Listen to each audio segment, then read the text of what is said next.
Ayo, Pak. Jojo. Boleh, Pak. Saya sudah bisa bersuara belum ini? Oh, udah. Iya, Jojo balik papan. Kamu puasa kok tetap gemuk, Cu? Yang puasa bulannya, Opa. Ya, terserah mau Windows atau seluruhnya. Paling enak seperti itu. Terus kok nggak ada pilihan? Sudah buka belum tuh? Nah. Udah.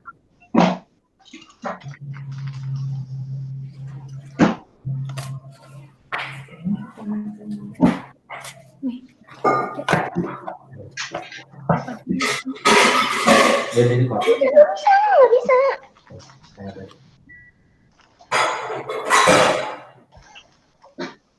Nanti final reportnya langsung masuk ke Google Drive-nya si Tom. Hai.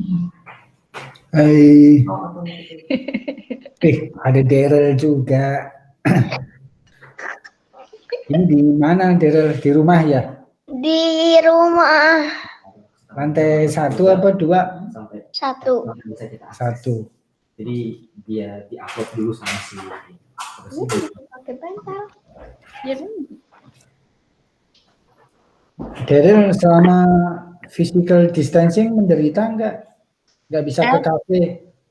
Menderita nggak bisa ke kafe? Menderita sekali. Menderita sekali.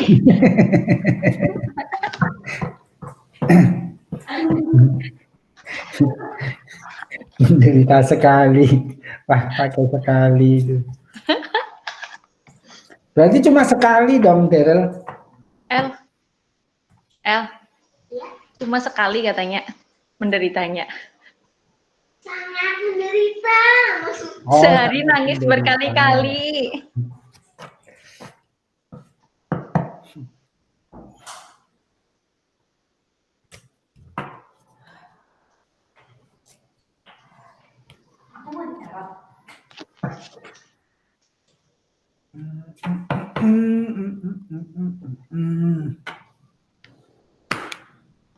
Itu after tarot ya?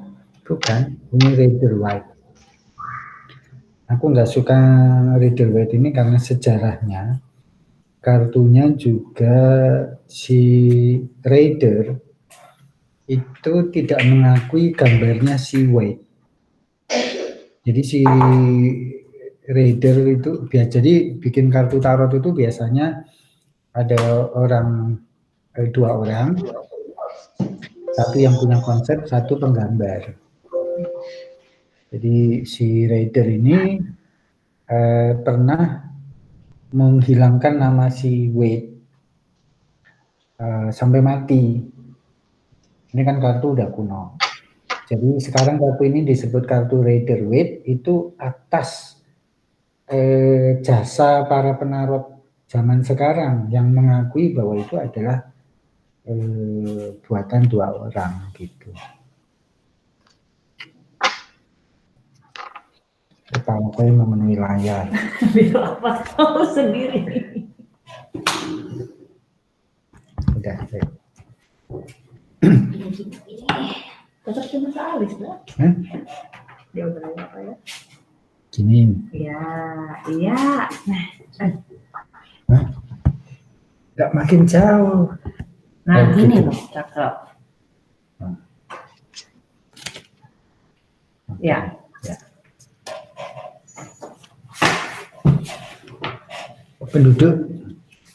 Penduduknya baru 6. Sebelum mulai, ini ibu-ibu yang bernama ada yang mau ditanyain? Bu Dewi, Bu Mita, Daryl, terus Bu Evelyn. Yang lain masih pada masak.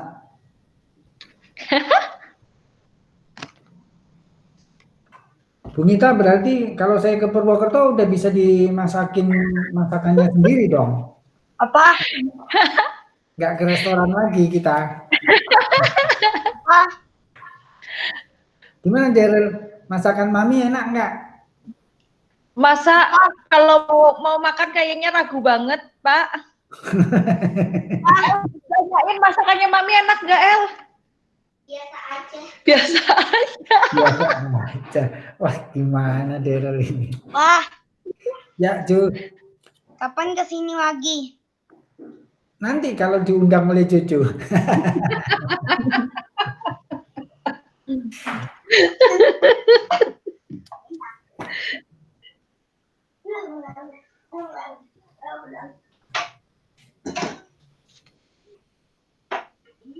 Jadi nggak ada yang ditanya nih ibu-ibu.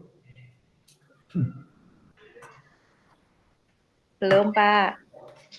Ada sesuatu dengan mama.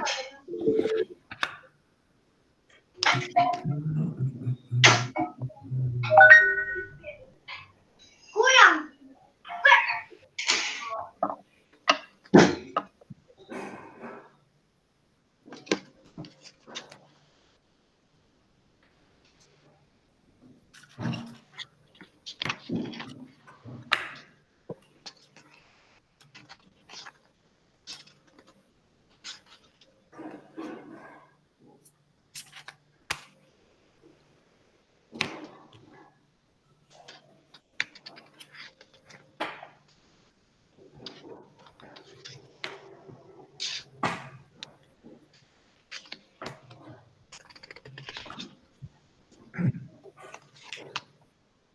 Udah 7.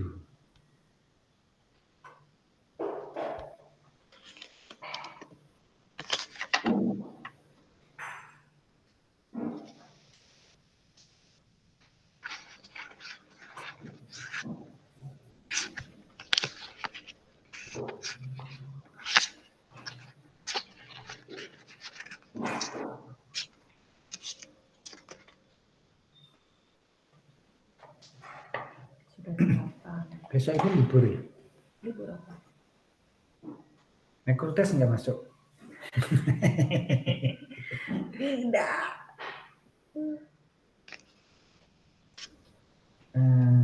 Temenmu stres ya?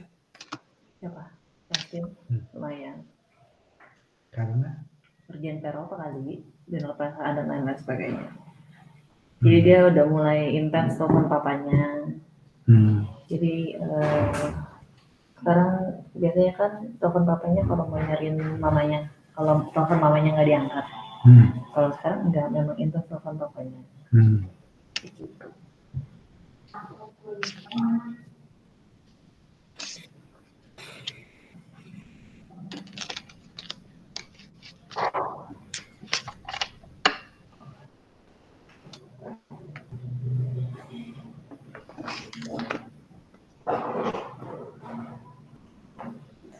Berapa orang sih totalnya? Dikasih istirahat.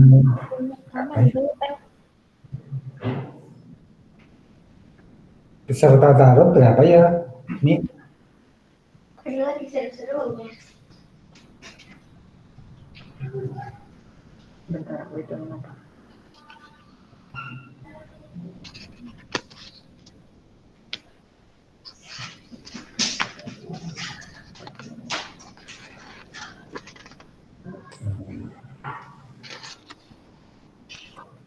peserta taruh berapa ini? Oh, ini peserta taruh berapa? 22 apa ya? Oh, hanya yang belum ya? Ya 22. Iya 22. Baru 3 Kak.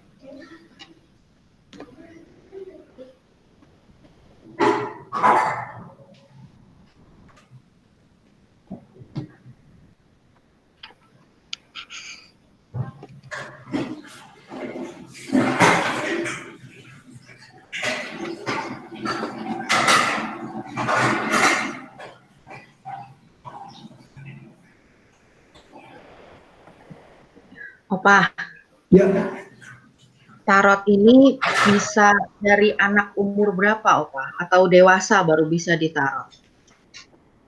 ya, anak-anak sih terutama yang sudah SD.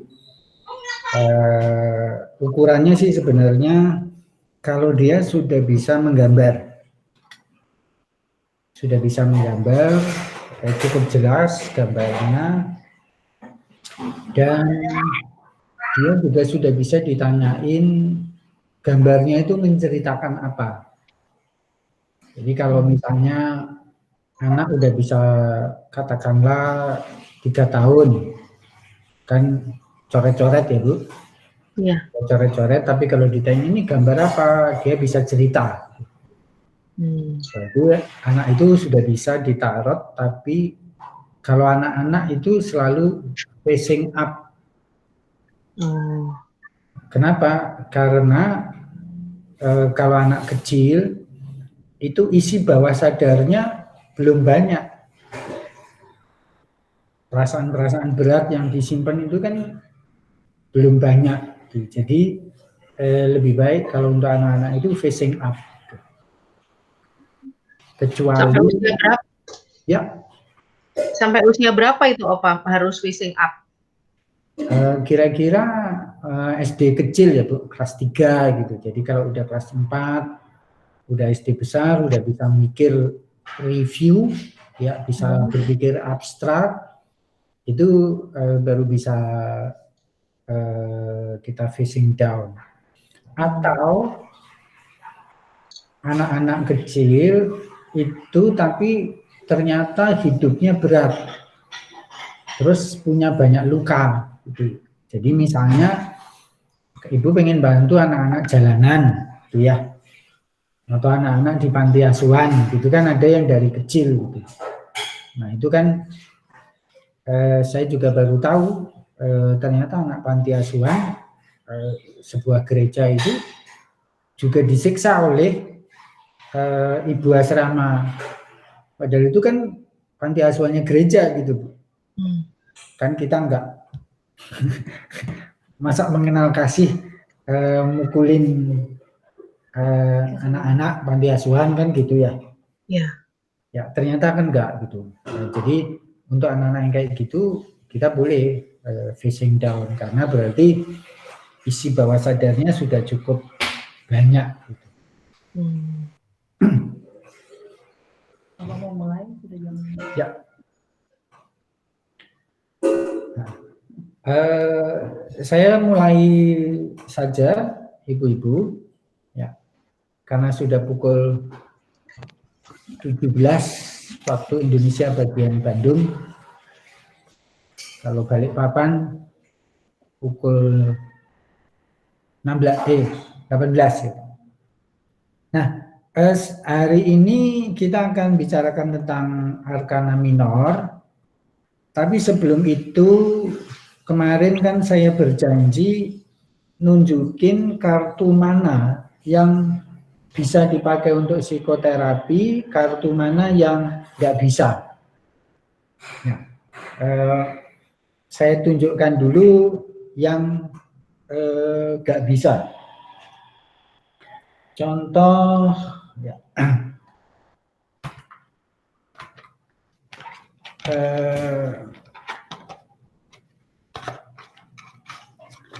Ya, kartu ini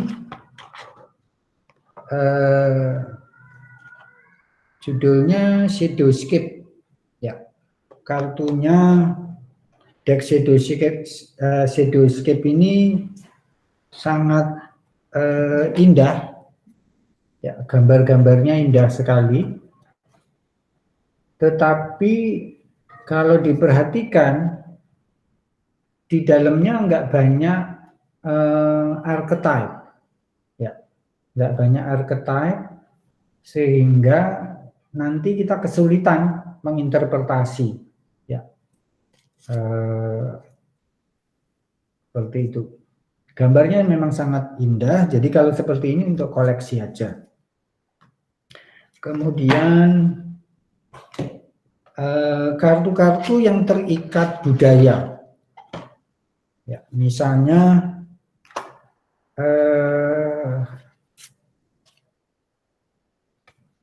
ini Chinese deck. Chinese deck ini bisa dipakai, tapi hanya untuk klien yang memahami budaya Cina. Ya, belum tentu orang keturunan Tionghoa misalnya seperti saya, gitu ya. Saya kan selalu ngaku-ngaku Cinanya banyak, gitu ya. Nah itu saya nggak terlalu ngerti budaya Tionghoa, misalnya siapa itu kera sakti yang pergi ke barat nyari kebenaran segala macam, itu ceritanya seperti apa. Terus legenda 3 kerajaan gitu-gitu kan nggak mesti klien itu ngerti. Kalau dia ngerti dan terapisnya juga ngerti, ya boleh. Jadi contoh tarot wayang, walaupun itu asli Indonesia, yang bikin juga psikolog dari UGM, tapi menurut saya nggak bisa dipakai untuk psikoterapi. Kenapa? Karena belum tentu terapisnya ngerti. Wayang itu, misalnya Yudhistira itu mewakili apa. Kalau saya yang pakai, saya ngerti wayang, tapi belum tentu klien saya ngerti wayang. Jadi kalau facing up, misalnya suruh milih self, bingung. Karena hanya dari gambarnya, bukan dari maknanya. Kalau facing down, nanti disuruh dia yang interpretasi, dia juga bingung. Apaan itu? Misalnya Nakula Sadewa gitu ya, dikira ya kembar aja, bukan the lovers misalnya. Kemudian kartu yang ambigu. Kalau kartunya ambigu seperti ini, namanya Deck with Twilight, ya. Deck with Twilight ini kalau menurut gambarnya sangat indah. Ya, sangat indah. Tapi banyak murid saya yang melihat kartu ini, klien melihat kartu ini, merasa gambarnya menyedihkan. Ya, jadi ini karena ambigu. Jadi sebenarnya kartu ini sangat kaya, tapi entah kenapa dari 10 orang gitu, 8 orang diantaranya itu baru melihat aja sudah nangis. Jadi terlalu dalam, terlalu uncovering. Itu susah nanti dipakai untuk fase supporting. Ya. Lalu juga kartu yang butuh pemahaman. Ini deck Sherlock Holmes. Ya, karena ceritanya memang tentang semua Sherlock Holmes, bukan yang difilmkan, tapi yang serial novelnya. Jadi kalau nggak pernah bukan pecinta Sherlock Holmes, jadi nggak ngerti di dalamnya itu melambangkan apa. Ini juga nggak bisa dipakai untuk psikoterapi. Ya. Kemudian ada kartu yang karena ukurannya ajaib, itu nggak bisa dipakai untuk psikoterapi karena sering jatuh, sering. Jadi kartu ini harmonius namanya, ya, ukurannya kecil. Kalau dalam genggaman saya itu sekian. Jadi kalau dikocok susah. Ya, ini kartu harmonius. Tapi gambarnya itu sangat bisa dipakai sebenarnya. Hanya ukurannya yang nggak enak untuk psikoterapi. Juga kalau harmonius ini gambarnya itu serba kelabu gitu. Jadi buat mata tua. Kalau kliennya analisanya tua gitu, ini apa ya, gambar apa gitu. Perlu waktu lebih lama hanya untuk mengamati gambarnya apa. Terapisnya apalagi udah tua. 60 tahun. Ya. Juga ada kartu yang sudah sepasang gini, namanya tarot to go. Jadi enak dibawa kemana-mana, ada wadahnya juga, tapi ukurannya kecil. Ya, ini sebenarnya kartu Rider White, isinya Rider White, tapi ukurannya kecil. Ini juga nggak nyaman dipakai psikoterapi. Ada beberapa kartu, ya kadang-kadang saya teledor kartu dibawa pulang oleh klien. Dulu saya punya kartu bulat, ya bentuk kartunya bulat. Itu sulit sekali ngocok dan kita jadi enaknya terbalik atau enggak itu ya harus dilihat kartunya benar-benar. Kartu yang bisa dipakai untuk psikoterapi pertama-tama ya Rider White seperti biasa, ya. Nah di Indonesia, orang Indonesia ini senang. Jadi Rider White ini sekarang kalau di toko-toko sulap, ya toko sulap itu pasti adanya Rider White. Tapi hati-hati, kartunya seringkali nggak lengkap. Beberapa kali saya beli, itu kartu, jumlah kartunya nggak lengkap. Sementara mereka nggak boleh dibuka dulu di toko biasa. Kartu ini kartu besar, ya Kaisar. Kartu ini juga kurang cocok dipakai psikoterapi karena kartunya sangat Katolik, ya. Katolik Ortodoks, bahkan Ortodoks Timur. Jadi ceritanya benar-benar Alkitabiah, sehingga untuk klien yang Muslim atau agamanya lain ya susah. Lagi pula kartunya mewah, ada lapisan kayak lapisan emas gitu ya. Kalau sering dikocok nanti kartunya rusak. Jadi ini untuk koleksi aja. Kecuali kliennya boleh milih sendiri, misalnya disediain kartu terus dia milih kartu yang tadi Katolik, kebetulan agamanya dia Katolik, it's okay, nggak apa-apa. Terus kartu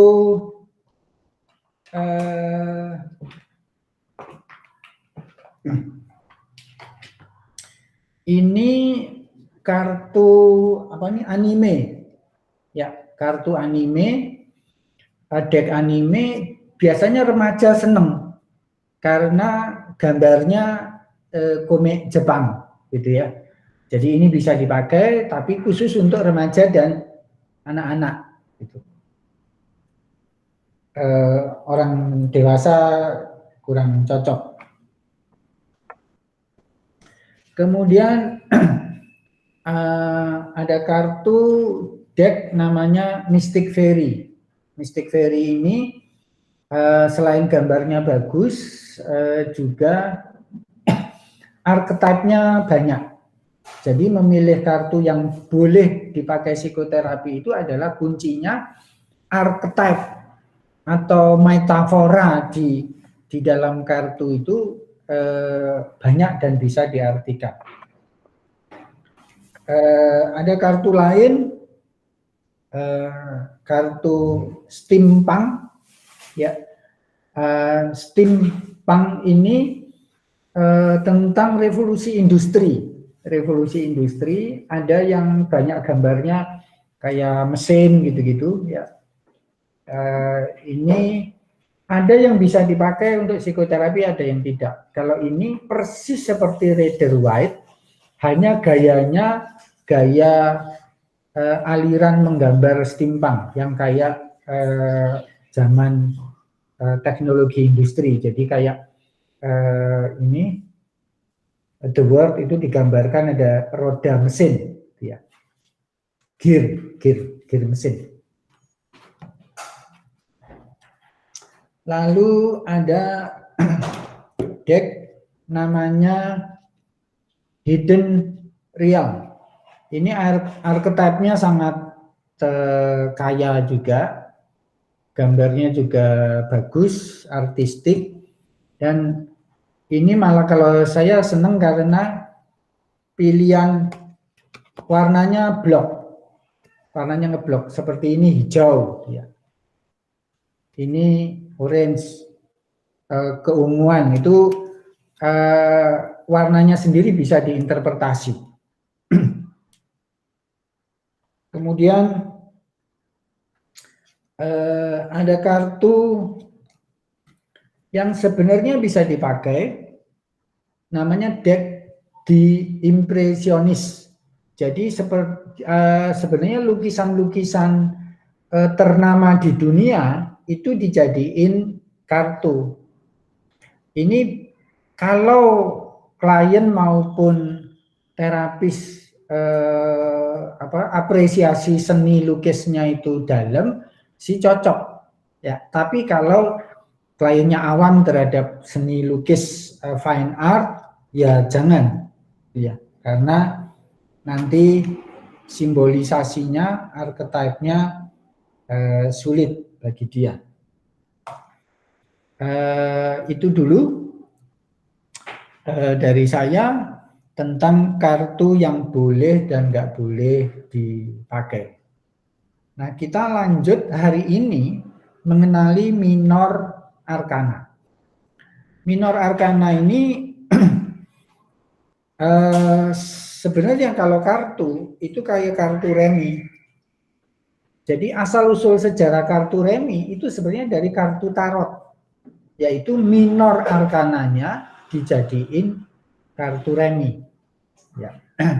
Jadi heart ini cups, ya. Kalau di minor cups, apa ini? Ini namanya apa? Spade. Ini adalah pentacles, ya, pentacles. Ini club. Iya, bahasa Inggrisnya club. Club ini kalau nggak salah ya, nggak salah berarti benar. Krik. Ya, club ini the wands, ya, tongkat. Lalu diamond ini adalah pedang, the sword. Tambahannya di kartu remi adalah 2 joker kan. Nah, ini the fool. Tapi sebenarnya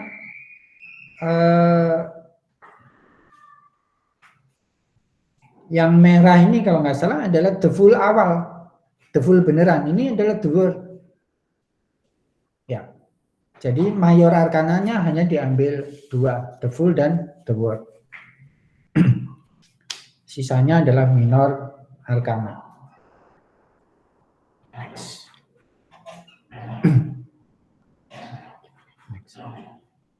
Ya. Kita lanjut ke presentasi.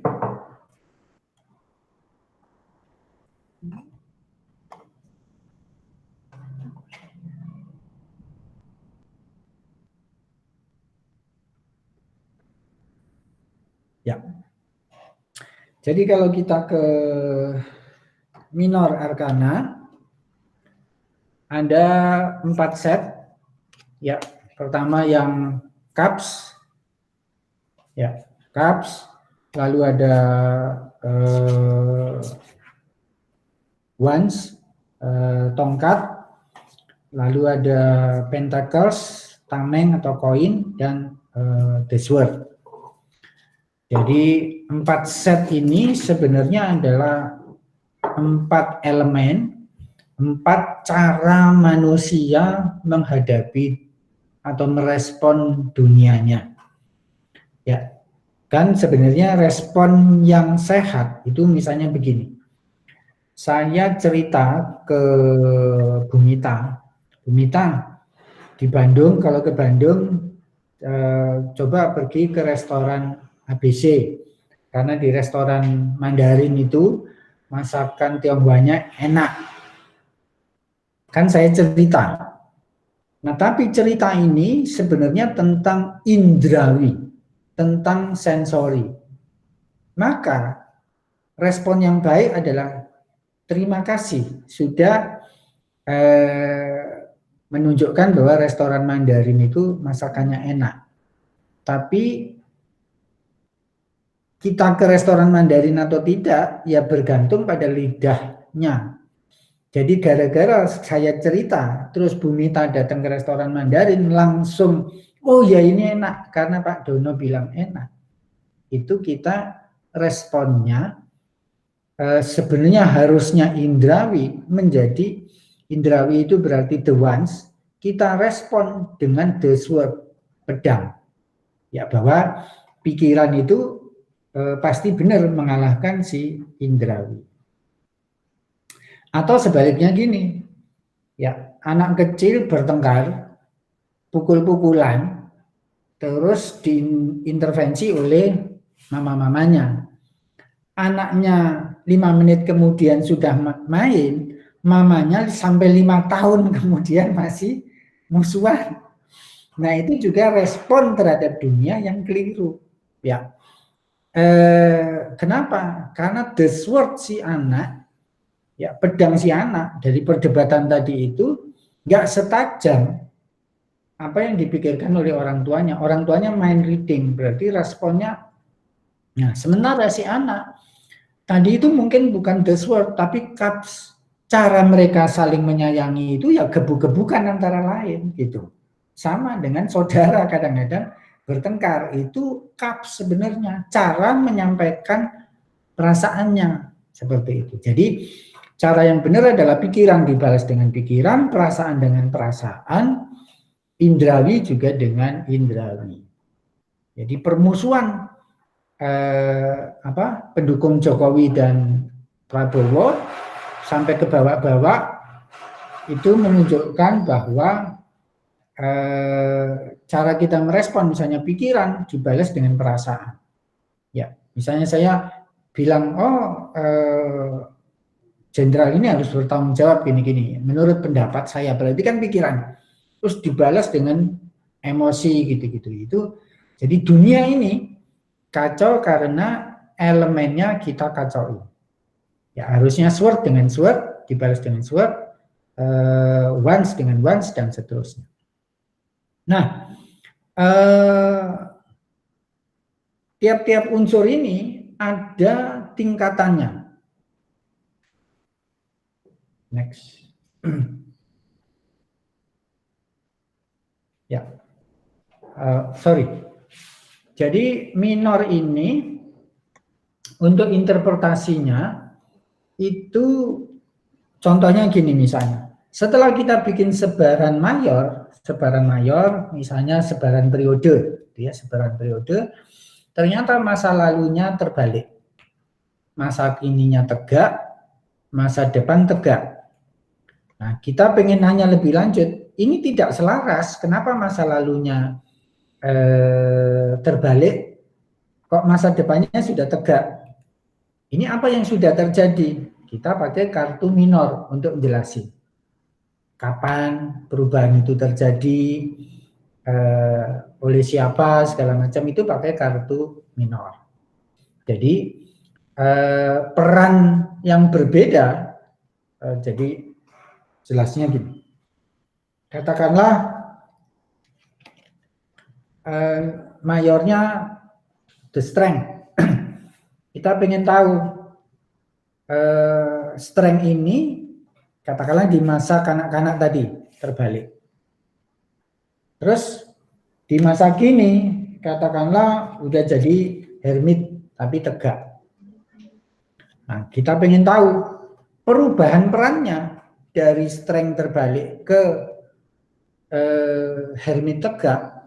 Ini prosesnya seperti apa? Di mana terjadinya, siapa yang membantunya, itu pakai kartu minor. Misalnya keluarnya ternyata 10 cups. Oh, ternyata berarti kita bisa ngambil simpulan kartu masa kininya jadi tegak karena dia dilimpahi banyak kasih sayang. Ya, berlimpah-limpah kasih sayang di sekolah, di mana. Nah, kita mau nanya lagi, siapa yang memberi limpahan kasih sayang ini? Orang tuanya, gurunya, atau siapa? Ya, itu dengan kartu minor. Ya. Next. Nah, di kartu minor ada dua kelompok. Yang pertama adalah kartu yang angka dari as, ya as1 sampai 10. Lalu ada kartu kerajaan. Ya, kartu kerajaan ini dari page, ya hamba, knight, satria, queen dan king. Ya persis seperti di kartu remi. Ya, king, jack, queen dan apa lagi? Oh, kartu remi cuma 3 ya. Ya, kalau di kartu remi ternyata hanya ada 3 kartu kerajaan. Kalau di tarot ada 4. Ya. Nah, kartu kerajaan ini juga ada levelnya. Jadi level elemen. Jadi kalau hamba, ya page itu levelnya itu masih berupa tanah, ya bumi. Jadi elemennya tanah, berarti dia bertindak, dia yang mengerjakan. Kesatria itu elemennya api, ya dia level kedua. Perannya itu elemen api ini menggambarkan nafsu, hasrat, motivasi seperti itu. Ratu itu elemennya adalah air, kasih sayang. Ya. Raja itu elemen paling atas, yaitu udara, pedang. Ya, berpikir. Nah, jadi sebenarnya minor arkana itu mengandung, tiap kartu mengandung 2 elemen. Ya, tiap kartu di minor arkana mengandung 2 elemen. Elemen pertama adalah elemennya set. Ya. Setnya apa? Pedangkah, wands, cups atau pentacles. Ya. Itu elemen dasar. Kemudian elemen sekundernya adalah kalau dia kartu kerajaan, ya levelnya di mana? Jadi bacaannya primernya dulu, misalnya ini King of Wands, jadi sekundernya dia paling atas. Tapi untuk elemen set dia adalah motivasi, hasrat.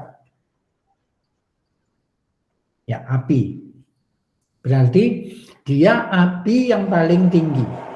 Disebut, ya misalnya orang yang paling bersemangat, paling bernafsu, paling berhasrat, paling bermotivasi, itu adalah King of Wands. Queen of Wands, ya disebut sebagai orang yang ambil kartu ini berarti semangatnya, nafsunya, hasratnya, motivasinya itu ya kalau di skala gitu nomor 13 itu ya. Levelnya 13. Tadi ini kan 14. Ya. Yang paling atas. Ini berkurang 1 dan seterusnya gitu ya.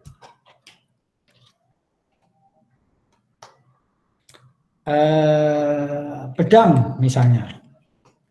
Ya. Berarti King of Swords ini adalah orang yang paling pinter, ya karena Swords ini pikiran, dia paling tajam pikirannya, sudah bijak gitu-gitu. Dan selanjutnya, berarti kalau masih Page of Swords, pikirannya hanya dipakai untuk hal-hal yang praktis. Gitu. Sementara Knight of Swords ini orang yang pikirannya masih inkonsisten, contohnya gitu. Next.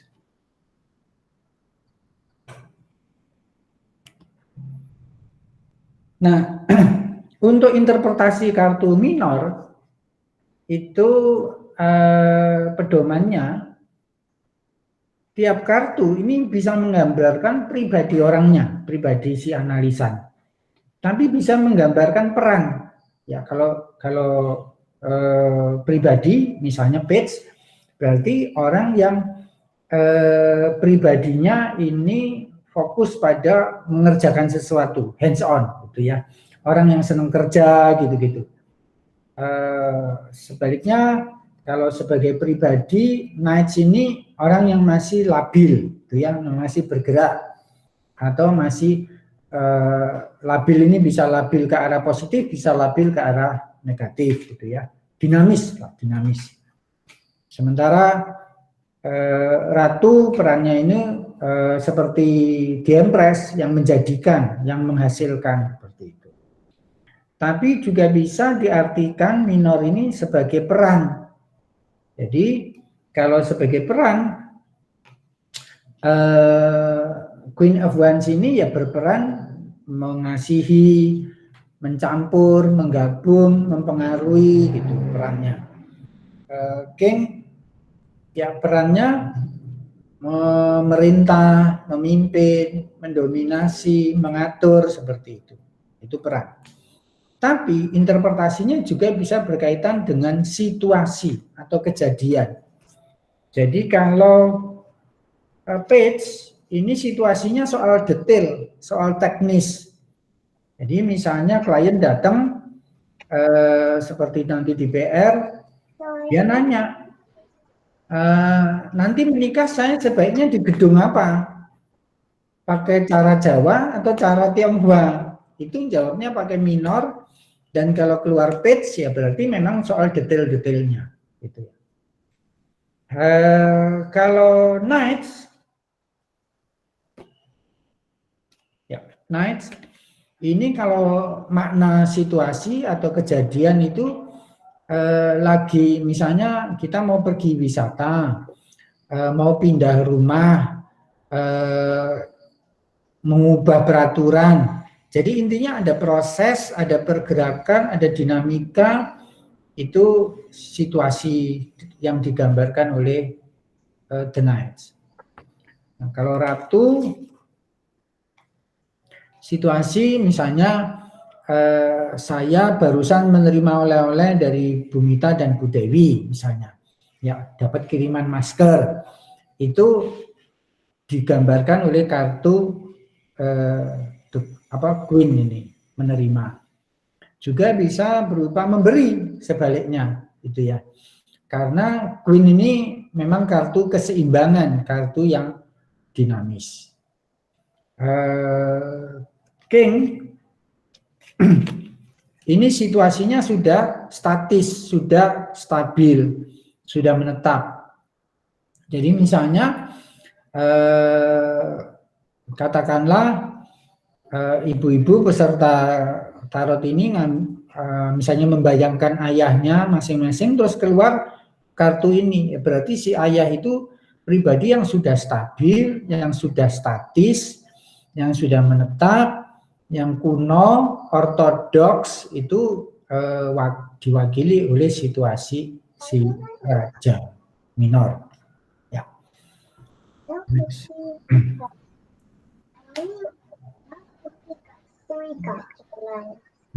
Ya, kartu yang berkaitan dengan angka maknanya sangat gampang, ya, malah lebih mudah menginterpretasi angka daripada kartu kerajaan. Jadi kalau tingkat kesulitan interpretasi itu sebenarnya yang paling mudah kartu mayor. Dalam pandangan saya ya, karena kartu mayor itu kemungkinannya luas, jadi sebaliknya kemungkinan salah itu kecil karena luas, ya pleset-pleset dikit masih bisa benernya gitu. Tapi kalau kartu angka kepleset dikit masuk jurang karena maknanya itu spesifik, ya itu sebabnya teman-teman saya kuliah dulu banyak minor ini mereka hafalkan. Ya, kalau dimulainya dari Ace, ya, Kartu nomor 1 ini maknanya potensi, sama seperti the fool sebenarnya ya. Potensi.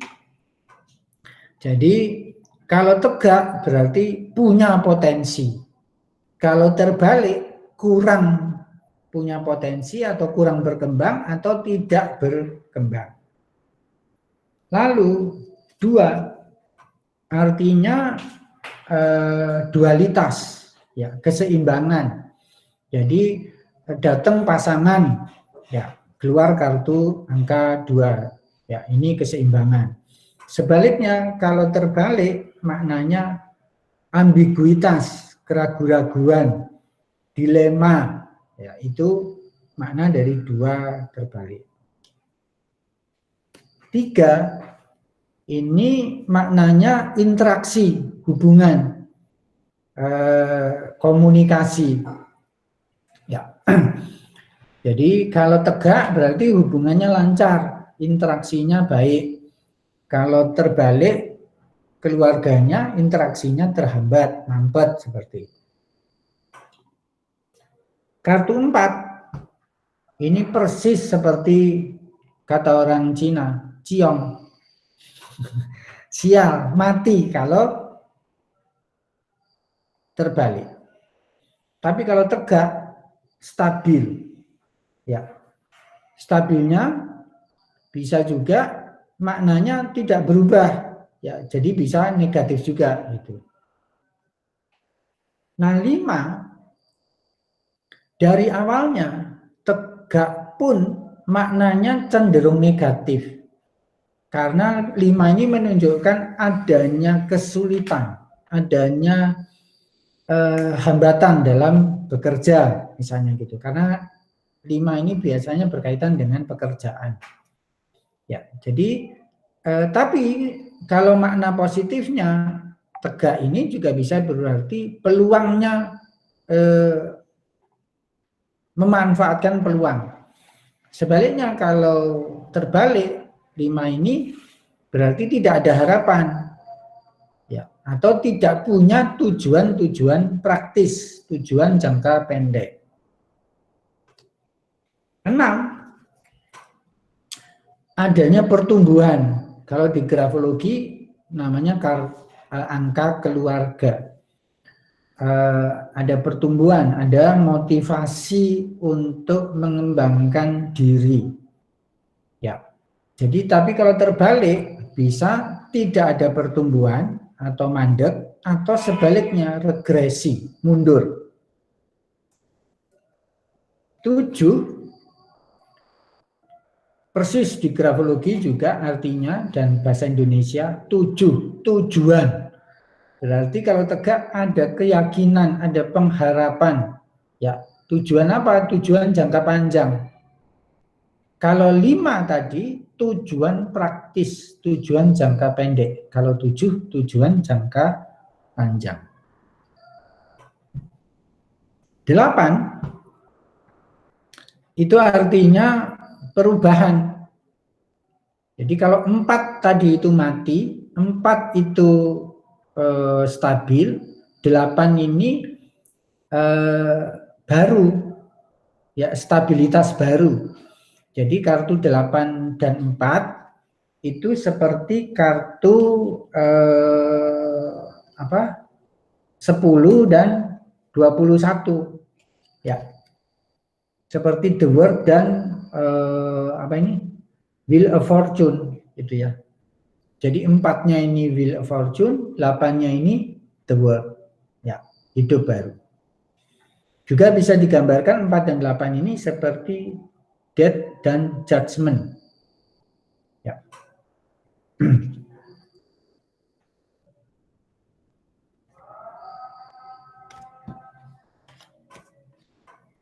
Lalu 9 ini adalah hasil, kesuksesan, ya, kecukupan, prestasi, itu 9. Sebaliknya kalau terbalik itu kegagalan, ya, hanya berproses saja, tidak menghasilkan sesuatu juga bisa. 10 secara umum sepertinya positif, tapi juga positifnya otomatis mengandung negatif, yaitu apa? Maknanya serba berlimpah. Jadi kalau 9 itu sempurna, ya ini berlebihan karena melebihi dari sempurna. Ya. Jadi kalau terbalik bisa artinya lebay, perasaan gitu, sedih. Sedih sampai 10 itu lebay gitu. Ya boleh orang sedih, tapi sampai nggak mau makan gitu-gitu itu berlebihan, depresi gitu-gitu. 10 kalau kartuan kan ini pekerjaan, karir, bisa memang berarti wow, karirnya sukses segala macam, segala hal bisa dicapai. Tapi implisit di situ berlimpah-limpah yang nggak dipakai gitu. Ya, jadi kartu terbaik sebenarnya itu 9 bukan 10. 10 itu peringatan untuk merefleksi diri. Ada yang nggak kita animanya nggak dianimusi gitu. Ya, animanya, kasihnya itu nggak dijalankan, nggak dijadiin animus, nggak seimbang sehingga terjadi berlimpah. Itu dari saya. Ada pertanyaan sebelum nanti ke PR? Silakan yang mau bertanya. Harus ngomong. Harus ngomong. Ngomong apa? Silakan Bapak Ibu. Ya, saya ya, Ibu mau ngomong boleh.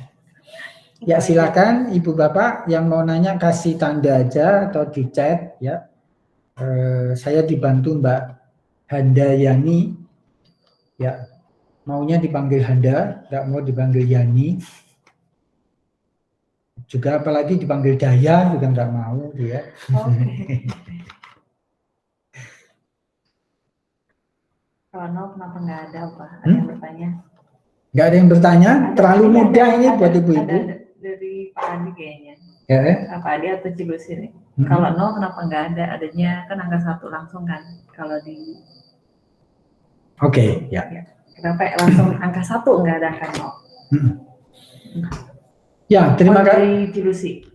Ada pertanyaan dari Mbak Lucy. Kenapa di kartu minor tidak ada angka 0? Ya. Adanya 1 sampai 10, lalu kartu kerajaan. Ya,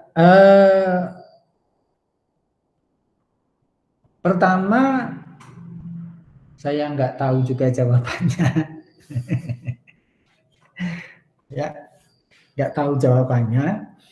Dari dulu sudah begitu. Ya, itu kalau jawaban secara historis. Tapi kalau secara filsafat psikologi, di kartu minor itu kartu untuk fungsinya menjawab secara mendalam apa yang terjadi pada mayor. Mayor itu kan tugas perkembangan, mayor itu kan pemenuhan kebutuhan dasar. Berarti asumsinya nggak ada 0. Ya, karena sudah dilakukan baik sedikit maupun banyak prosesnya itu di dalam tugas perkembangan. 0 sendiri kalau di remi, ya di kartu remi kan 0 itu adalah sebenarnya milik the world dan the fool. Ya. Pada deck yang kartunya nggak ada the fool-nya langsung 1, the world-nya kan 22 otomatis. 22 itu kalau ditambah angkanya adalah 4. 4 itu tadi stabil. Jadi sebenarnya kalau main numerologi ya kehebatannya kartu tarot adalah 1 sampai 10 itu sudah mewakili perjalanan si the full menuju the world, hanya perannya spesifik itu. Jadi sebenarnya kartu minor jawaban psikologinya adalah perjalanan the full menuju the world dengan peran spesifik di situasi spesifik. Jadi kalau mayor adalah tugas perkembangan dan memenuhi kebutuhan dasar, minor adalah situasi di mana dan kapan serta dengan siapa, seperti itu. Menjawab itu.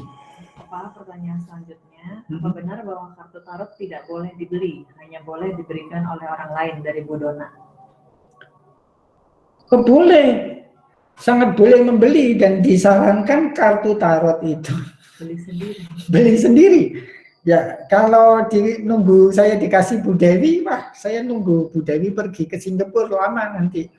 Ya, jadi boleh. Itu mitos. Ya, saya juga baru tahu ini kalau ada mitos seperti itu.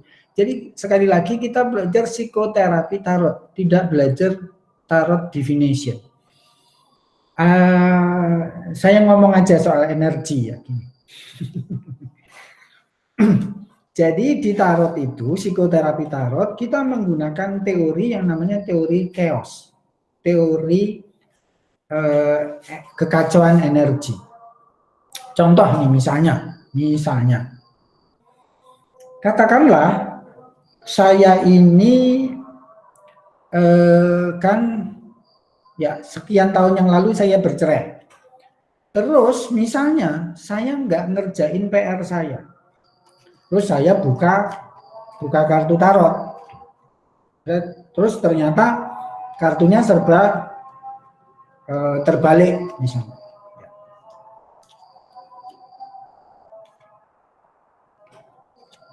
Ya, misalnya gini. Saya kekeh nggak ngerjain PR.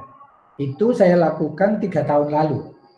Terus tahun ini saya pengen tahu, saya ini sudah berubah belum? Saya buka kartu lagi. Kartunya juga kebanyakan terbalik. Kenapa bisa begitu? Karena pada saat kita mengocok, makanya ada aturan pada saat mengocok, kita harus memikirkan apa? Pertanyaan kita. Misalnya saya mikir, saya ini sekarang siapa ya? Basardono yang seperti apa? Sambil mikir diri saya sendiri. Nah, jadi nggak bisa, nggak boleh di tarot itu misalnya gini. Saya analisan, saya datang ke Bu Dewi. Bu Dewi saya mau nanya dong, saya ini sekarang sudah boleh menikah lagi belum? Gitu. Bu Dewi nanya, sudah dikerjain Pak PR-nya yang ketemu saya 3 tahun lalu? Belum Bu, males saya gitu. Ya sudah, Bapak coba buka kartu tarot. Terus saya ngocok ini, saya sambil memikirkan mantan bos saya, Pak Setiawan Jodi. Gitu. Ya. Terus keluar kartu. Tapi karena Bu Dewi kenal saya siapa, ketika kartu itu dibuka, Bu Dewi mikir, nggak mungkin ini kayaknya Pak Dono. Karena Pak Dono yang saya kenal belum seperti ini. Kok kartunya keluar ini?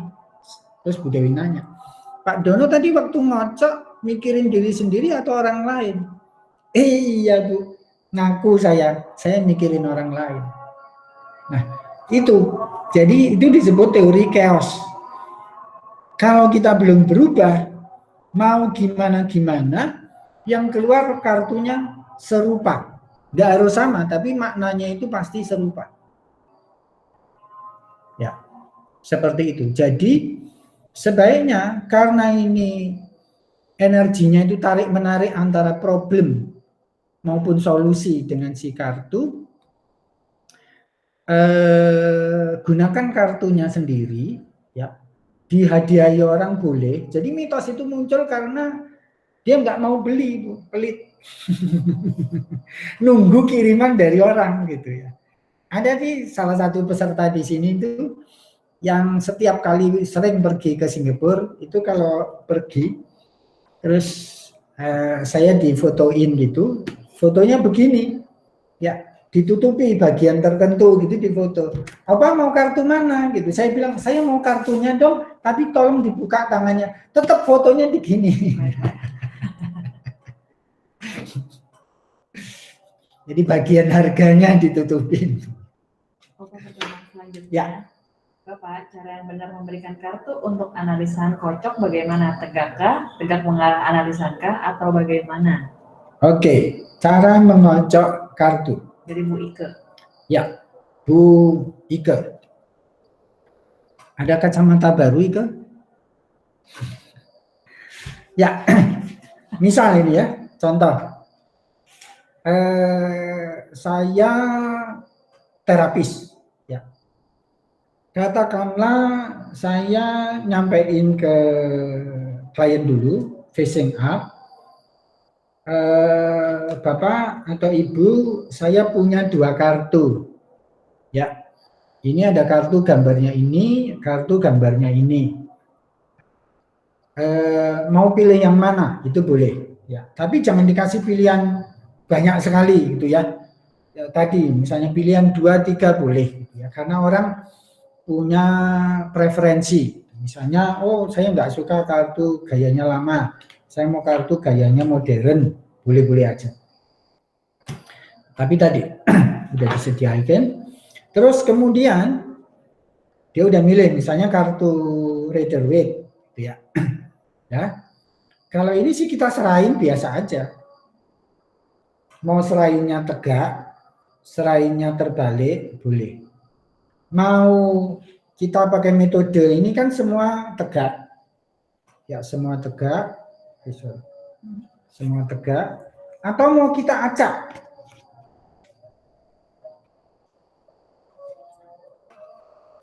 Ya, diacak terus diserahin juga boleh. Ya, terserah. Tapi idealnya kalau psikoterapi tarot, ya bukan tarot divination, ini seluruh kartunya di kita itu sudah tegak, tapi nggak harus urut. Ya, tegak tapi nggak harus urut di kitanya. Terus menyerahkan, kan kita tegak nih. Kita nyerahinnya mau begini boleh. Ya, jangan khawatir nanti hasilnya akan misalnya kliennya jadi tegak semua atau terbalik semua.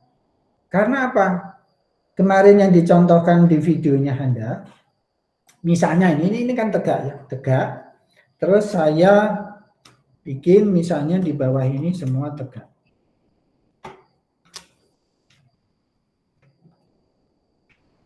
Ini tegak semua. Ya, saya kan misalnya ini di meja gini ya, meja seperti ini. Saya buka ini begini, tegak kan? Tapi saya buka yang ini misalnya begini. Juga tegak. Ya. Tapi saya buka ini begini. Jadinya terbalik. Nah, itu yang sampai sekarang hanya bisa dijelaskan lewat teori chaos. Jadi kalau saya memang masih bermasalah di misalnya masa depan saya, misalnya saya cemas akan masa depan saya, itu entah kenapa pada saat saya membuka kartu, itu kayak simsalabim kartunya terbalik. Karena di grup tarot yang lama, itu pernah ada murid yang setiap tahun baru, ya dulu saya tahun baru itu selalu ngajak murid kumpul-kumpul di rumah saya. 4 tahun berturut-turut si murid ini selalu datang. Dan dia selalu minta ditarot. Ya. Tahun pertama gambarnya ABC misalnya gitu ya, terbalik. Tahun kedua juga terbalik. Tahun ketiga temennya mulai jengkel, kamu lagi minta ditarot.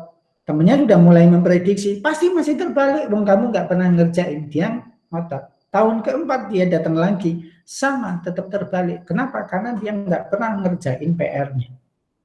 Tahun kelima dan seterusnya dia nggak pernah datang lagi.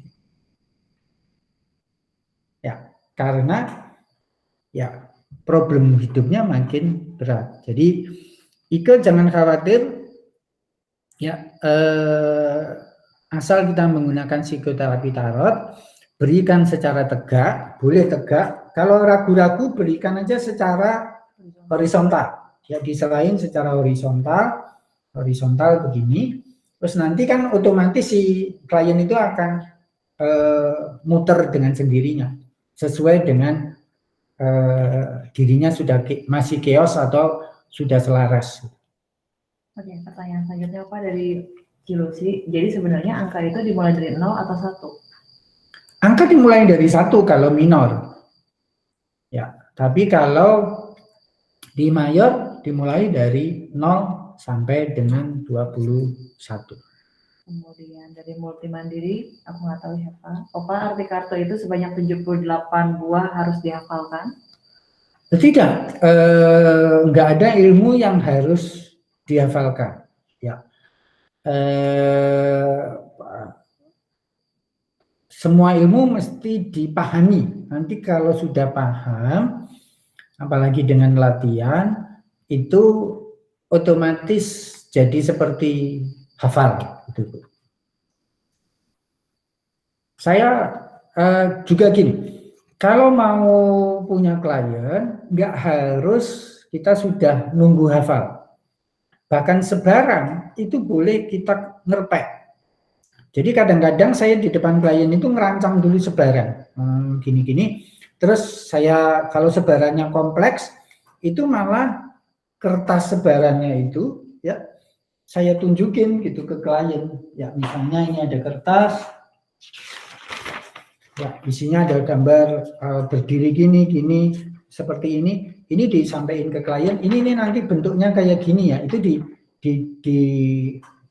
disampaikan ke klien. Klien ngocok sambil melihat sebaran kita itu.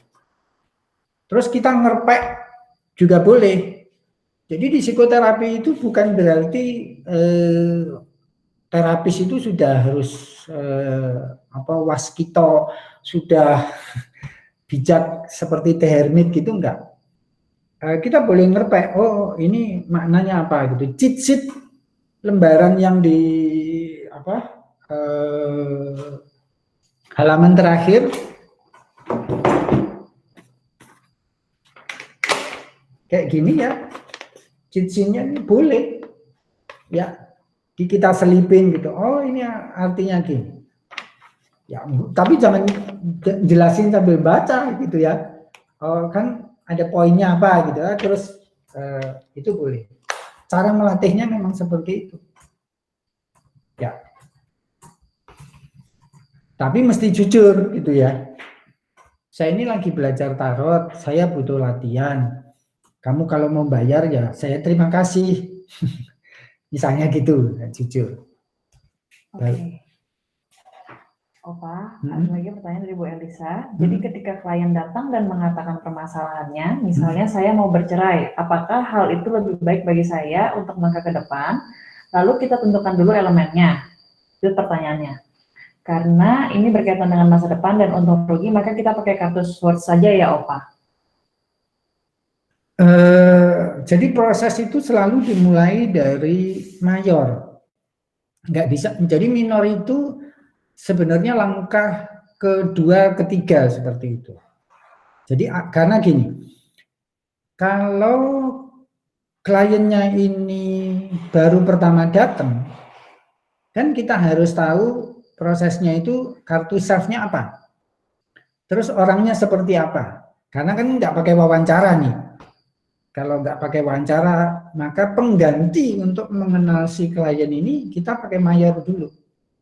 Ya, pakai mayor dulu, dia udah sampai di mana, tugas perkembangannya, terpenuhi nggak kebutuhan dasarnya, terus baru pakai minor Bu Elisa.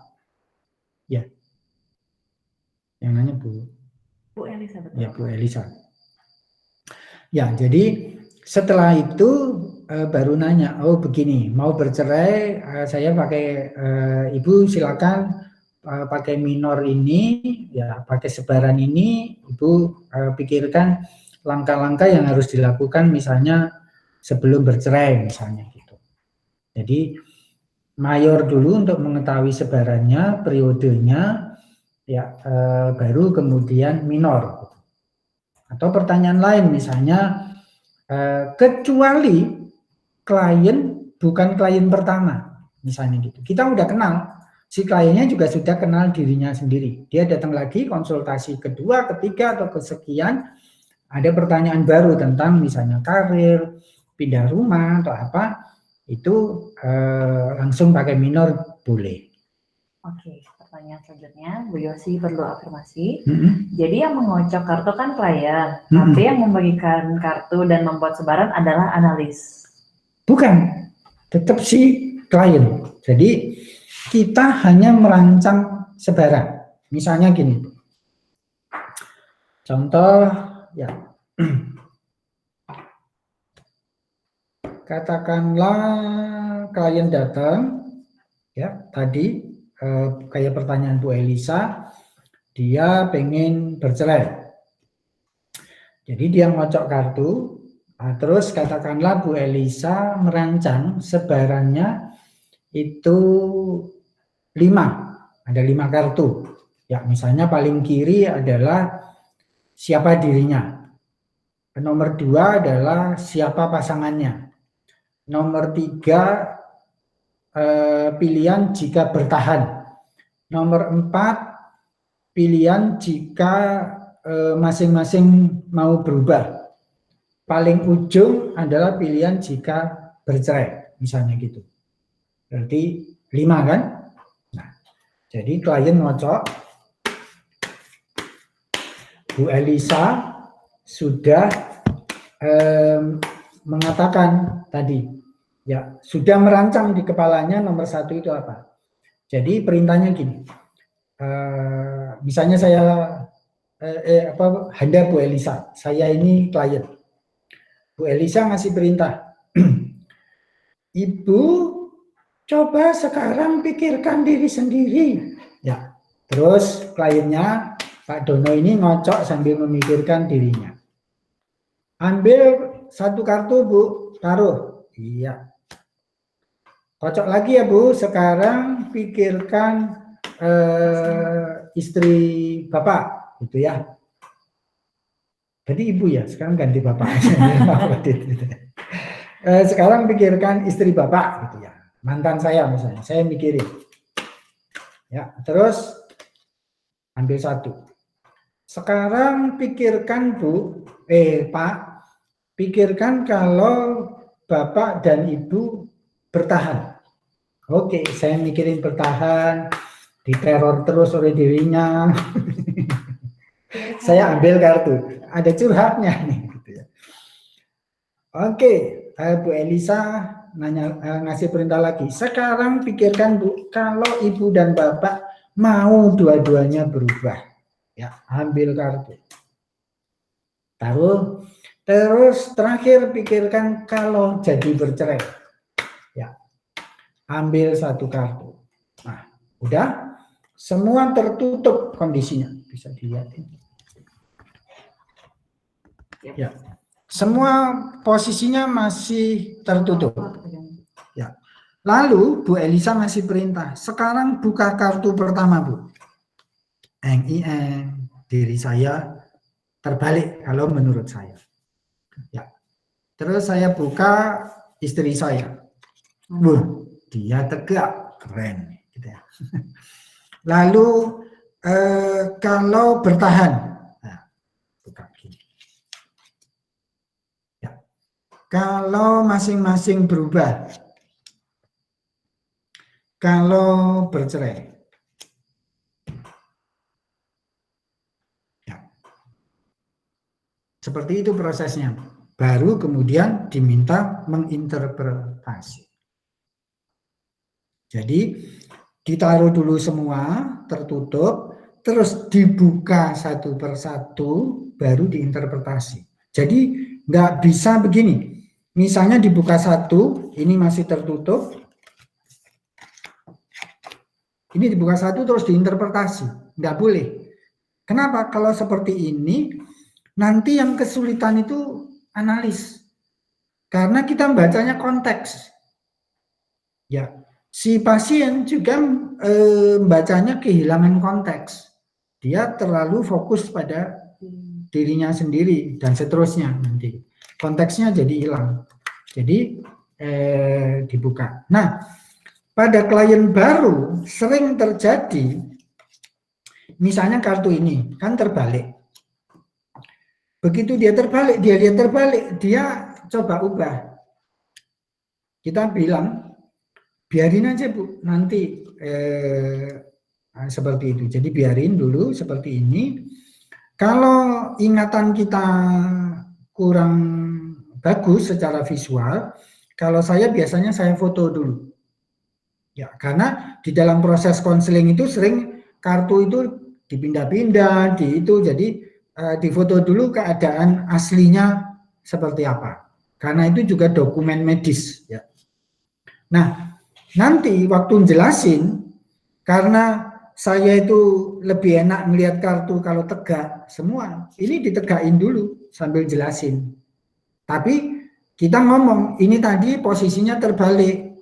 Ya, ibu sebenarnya begini-begini gitu, interpretasinya cenderung negatif gitu-gitu ya. Tapi klien melihatnya enak karena nah begitu selesai resume dibalikin lagi seperti semula gitu. Ya, sudah Bu Elisa? Pertanyaan yang berkaitan apa? Itu pakai minor semua ya Opa untuk 5 kartu itu yang bahas tentang keputusan perceraian. Ibu Cian. Ini sih kebetulan karena hari ini tentang minor, jadi keputusan cerai itu tadi karena problem tugas perkembangan. Karena bercerai itu kan tugas perkembangan. Maksudnya mempertahankan perkawinan itu tugas perkembangan. Berarti bercerai adalah problem tugas perkembangan. Maka harus mayornya dulu. Tapi misalnya ada pertanyaan dari klien setelah, oh ya ternyata dia harus bercerai. Menurut dirinya sendiri. Ya lebih sehat, dia lebih tumbuh kalau dia cerai. Lalu pertanyaannya, saya bercerai ini harus pakai perang enggak? Pakai pengacara enggak? Apakah saya harus mempertahankan rumah, harta saya enggak? Nah itu pakai minor. Terus pertanyaan, anak harusnya saya bagi-bagi atau ikut saya semua atau ikut dia semua? Itu adalah pakai minor. Gitu. Oke, Opa jawab 3 pertanyaan terakhir ya, karena Ya. udah dari jam 6. Pertanyaan dari Bu Dianda. Pak, saya kalau membuat sebaran atau bertanya sampai sekarang masih satu persatu pertanyaan. Jadi lihat kartu yang sudah terbuka, baru terbayang pertanyaan berikutnya. Ini kurang bagus kah? Lalu berarti kartu yang sudah terbuka tidak usah ikut dikocok kembali ya? Ya, lalu pertanyaan lain? Pertanyaan lainnya, kedua, kalau untuk sebaran angka tidak ada cerita seperti Pandir mencari cinta ya Pak? Saya lagi merangkai-rangkai mencoba alur ceritanya. Dari? Bu Dianda. Oke. Ya, sebaran sebaiknya sudah memberikan perspektif. Jadi bukan satu kartu dilanjutin lagi satu kartu seperti itu. Itu cara divination. Ya, karena divination itu dibayar berdasarkan sesinya, ya, dan hasilnya. Kita psikoterapi, jadi mengembangkan kemampuan pasien mensupport dirinya sendiri. Jadi sebarannya itu sudah harus ada perspektifnya. Gampangnya gini perspektif itu.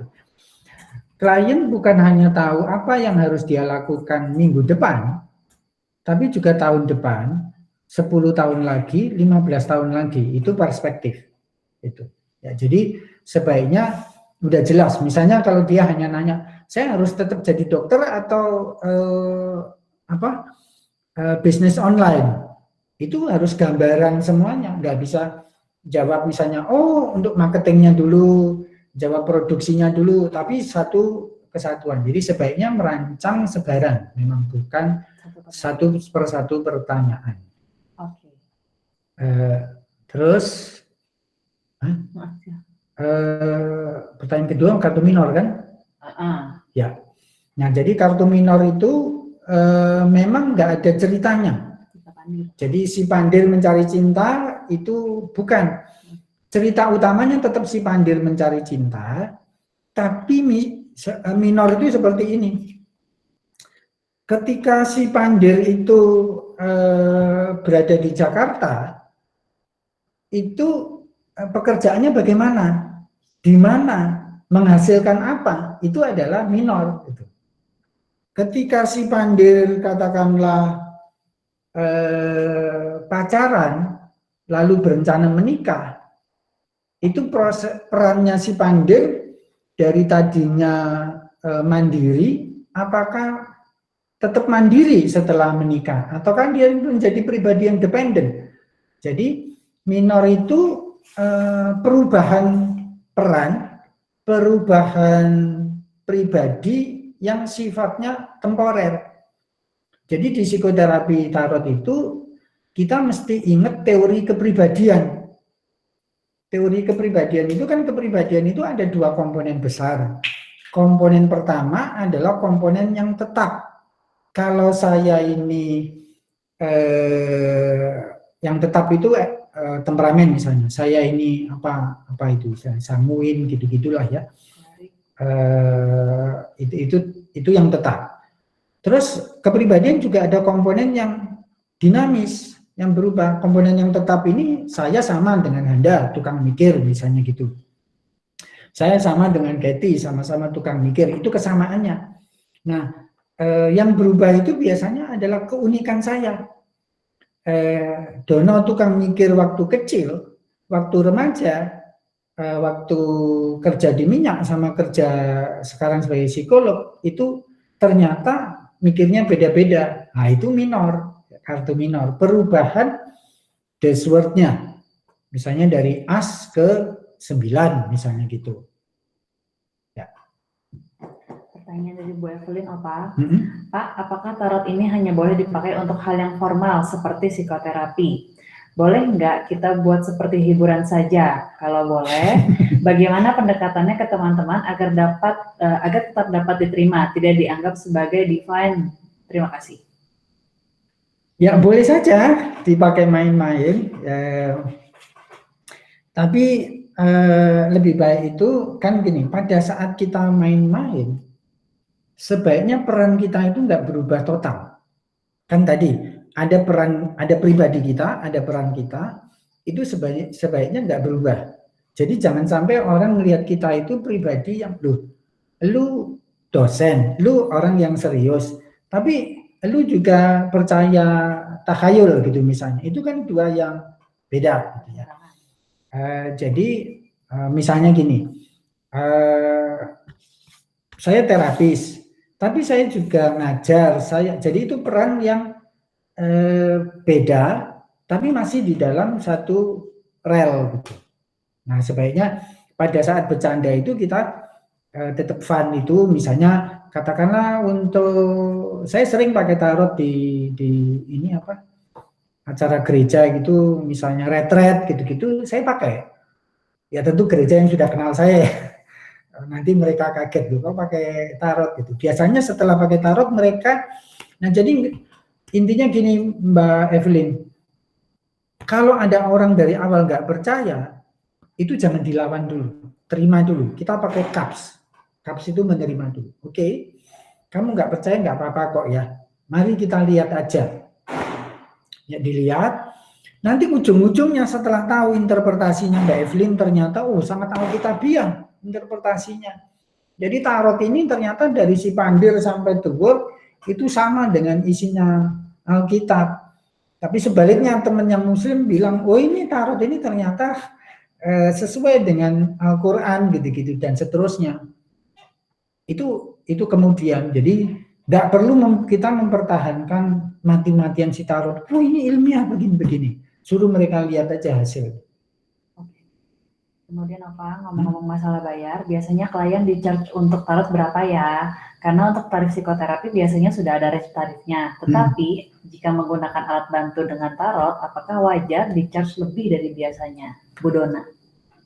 Ya biasanya sih kalau divination ya Bu supaya tahu harganya. Itu di Jakarta kalau festival ya kan suka ada yang bikin kios gitu ya, divination itu mereka murah-murah 75.000, 100.000 gitu ya. Tapi itu bacanya hanya boleh satu pertanyaan, biasanya gitu. Satu pertanyaan doang. Jadi nanya pacar saya gimana gitu, bayar 100.000. Nanti nanya lagi, bayar lagi. Jadi definition itu kurang ajar sebenarnya. Satu pertanyaan, terus akhirnya totalnya gede karena orangnya udah terlanjur pengen tahu gitu kan. Nah kalau psikoterapi itu kan nggak boleh begitu, semuanya serba harus jelas dari awal. Jadi biasanya kalau saya pribadi psikoterapi tarot ini nggak saya ada charge tambahan karena harga per jam saya sudah ya dari terapis lain sudah katanya gede di atas rata-rata, jadi kalau di charge tambahan ya jangan. Jadi itu kebijakan masing-masing aja, tapi memang karena effortnya ini lebih kompleks, ini psikoanalisis, ini seperti pakai kartu TAT atau ROSA, itu kan selesai. Jadi kalau pakai kartu tarot, saran saya klien berikutnya jaraknya nggak jauh. Jangan misalnya jam 8 sampai 9 ketemu Bu Dewi, jam 9 sampai 10 ketemu Bu Yosi. Mati, makan siang lemes. Karena energi mentalnya itu sangat besar, kita harus mengeksplor bawah sadar. Dan sekali lagi, karena ini penguatan bersama. Jadi pada saat terima klien, itu sebenarnya kita juga lagi dikuatkan. Ya, cuma kan nggak fair juga kalau kita sendiri sama sekali belum pernah ngerjain PR, berani-berani nerima pasien. Itu pasti terjadi transferensi. Ketika dia grieving, kita sendiri juga belum pulih dari grieving, oh nanti ikut nangis kita. Ya. Pertanyaan terakhir loh Pak. Apakah memungkinkan untuk suatu pertanyaan yang sudah terfokus hanya pakai satu elemen dasar saja? Misalnya tentang finansial sudah dibuka kartu mayornya, untuk pertanyaan detailnya boleh nggak kita hanya pakai kartu pentacle saja? Betul sekali. Ya, jadi begitu Bu Evelyn. Jadi kalau udah jelas, misalnya pertanyaan anak saya dulu, mau ngambil PhD apa enggak? Itu kan jelas, this word. Ya udah, hanya pakai this word aja. Gitu.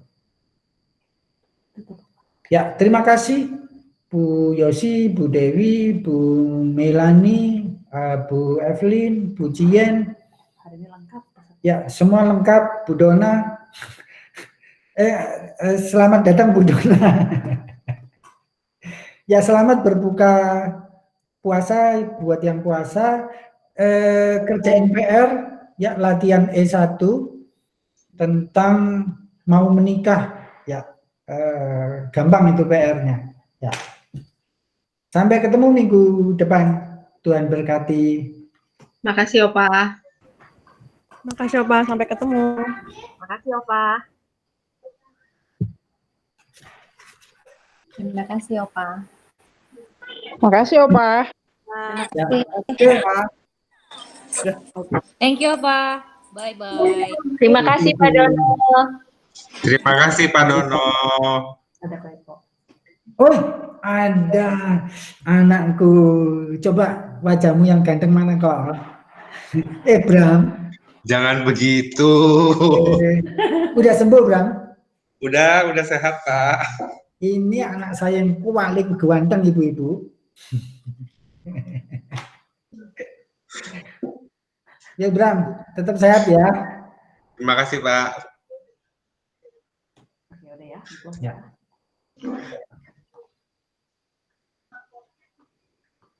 Oke, it's done. Kok masih saya kelihatan? Ini apa? Ya. Ini dimatiin.